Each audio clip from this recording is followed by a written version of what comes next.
मूंखे ख़रीद करण वारो पुटु को ॼाओ ई कोन्हे को। असां ते आंगुर था खणो त हाजी अशरफ विकामी हो।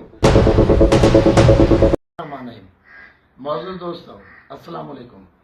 अॼु मुंहिंजो लाइव अचण जो मक़सदु कल्ह जेके सिंध गवर्नमेंट सां वॾी लेवल ते डायलॉग्स थिया सी जे चार्टर डिमांड ते, उन खां पोइ पूरी राति हज़ारे व्हाट्सअप, हज़ारे फ़ोनूं, मैसेजिस, मुख़्तलिफ़ क़िस्म जा सुवाल। मां तव्हां सभिनी दोस्तनि खे मुबारकबाद थो ॾियां त इहो तव्हांजी जिदोजहद, तव्हांजी स्ट्रगल जो नतीजो आहे जो एॾी वॾी लेवल जे फोरम ते तव्हांजी लीडरशिप खे घुराए ऐं टास्क कयूं वयूं। हमेशह टेबल टॉक ई केॾी बि जंग हुजे उनजो रिज़ल्ट टेबल टॉक हूंदो आहे।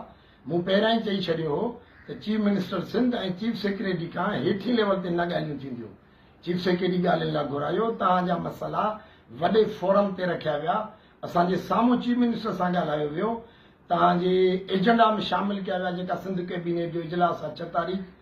इजलास असांजी मीटिंग दौरान कुझु दोस्तनि मैसेज कया कैबिनेट जी एजेंडा में तव्हांजो इशू ई कोन्हे, हाणे रखिया अथऊं, चवनि था 34 नंबर ते हलियो वियो। दोस्तो अहिड़ी का बि ॻाल्हि कोन्हे। उहे नेगेटिव माण्हू तनक़ीद करे रहिया आहिनि जेके हिन तहरीक में उन्हनि जो को किरदारु कोन्हे, न तालके जे प्रोटेस्ट में, न ज़िले में, न डिवीज़न में, किथे बि शामिल न आहिनि। घर वेही वॾी तनक़ीदूं करे रहिया आहिनि। सिंध एम्प्लॉइज़ अलायंस जी तहरीक आहे, न गस्टा जी। सिंध एम्प्लॉइज़ अलायंस जी मुशावरत सां सभु कुझु थी रहियो आहे। इतिजाज जा स्ट्रेटजी सिंध एम्प्लॉइज़ अलायंस ठाही।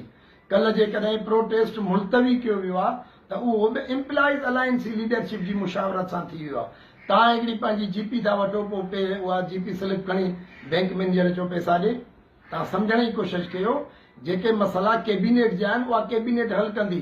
थी सघे थो हिकु अधु इशू असेंबली में भलियो वञे, पर असां हाई लेवल ते केस रखियो आहे, प्रोटेस्ट मुलतवी कयो आहे, ख़तमु न कयो आहे। अॼु बि मूंखे यकीन आहे त मुंहिंजी क़यादत, मुंहिंजी एसोसिएशन सी जी लीडरशिप सां लखे माण्हू अॼु बि गॾु आहिनि, जेके अॼु बि असांजे चवण ते निकिरंदा, सुभाणे बि निकिरंदा, उहे 21 तारीख़ बि निकिरंदा। हे जेके थोरा नेगेटिव माइंड अकुल जिन खे घटि आहे, उन्हनि खे मां चवां थो त हीउ पंहिंजे डिसिप्लिन जो मुज़ाहिरो कयो। असां ते आंगुर था खणो त हाजी अशरफ विकामी हो। मूं सां गॾु 8 लीडर आहिनि। मूंखे ख़रीद करण वारो पुटु को ॼाओ ई कोन्हे को। इहा तव्हांजी सोच आहे, किरियल सोच आहे। इज़त ज़िलत अलाह जे हथ आहे, सभु कुझु मिली वेंदो, पोइ बि आंगुर खणंदव। तंहिंजे करे इन शइ जी मूंखे परवाह कोन्हे। मूंखे यकीन आहे अलाह जी ज़ात ते, मूंखे यकीन आहे सिंध जे 6 लख मुलाज़िमनि ते जेके मूंसां गॾु बीठा आहिनि।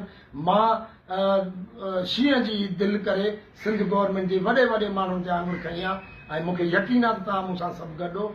फतेह असांजी थींदी, मामला टेबल टॉक ज़रिए हल थींदा ऐं इंशाअल्लाह ताला धरनो मुलतवी आहे, ख़तमु न आहे छो। ऐं मां तव्हां सभिनी खे मुबारकबाद थो ॾियां। सिंध जे तमामु तर अलायंस जी लीडरशिप, अलायंस जूं जेतिरियूं तंज़ीमूं उन्हनि सभिनी मेंबरनि खे मुबारक थो ॾियां। फतेह असांजी थींदी, हक़ सचाई थींदी ऐं इंशाअल्लाह ताला कुझु माण्हू नेगेटिव जेके कमेंट था कनि उहे ई गवर्नमेंट जी वंगार था वहनि। उहे असां सां दुश्मनी न, सिंध गवर्नमेंट जी वंगार था वहनि। ऐं उहे जेकॾहिं घरां नथा निकिरो, तहरीक में नथा अचो त चुप करे ख़ामोश त थी वियो। इंशाअल्लाह फतेह हक़ सचाई थींदी। सी ज़िंदाबाद।